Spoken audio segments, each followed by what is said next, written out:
Yeah, I was thinking, after the pandemic, the world has become active again, and in our super special profession, announcement of heart transplant workshops and meetings appear more and more frequently. It's very nice to be able to see our friends again, but it's also good for us to be able to continue educating and specializing in this activity that we love so much.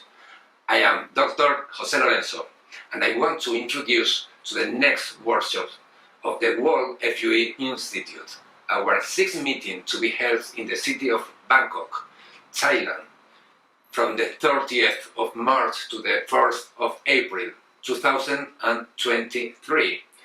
And I was thinking about what reading I will prepare this year that will be novel and that may be interesting to you. A few have came about. I will advance a couple of them very briefly. For example, can you imagine a transplant where the implanted hair doesn't go into the resting phase and grows from the beginning? I have spent time with this idea, doing different experiments on the scalp and beard. And for more than 1 year, it seems that we have achieved the formula in transplant with beard hair. Beard to beard or beard to scalp. Are you interested? Okay, be ready.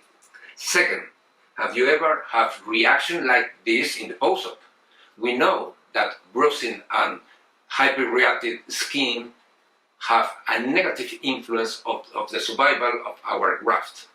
I will explain how to minimize this complication by combining different drugs where the tranexamic acid is the clue, as Dr. Alejandro Chueco introduced to us in our last meeting in Istanbul. One last note, our college has been responding to our calls, and we hope to have many new faces in this meeting. As an advance, my dear friends and great dermatologists, Dr. Oscar Munoz will be with us. I am a big fan of his videos in YouTube, and he will come to talk about the latest advantage in hair medication and trichology. More info in my next videos, and remember, we are waiting for you in Bangkok, the 30th of March to the 1st of April 2023, just before Easter, in case you want to take advance of the holidays. Hope to see you all, peers. Bye.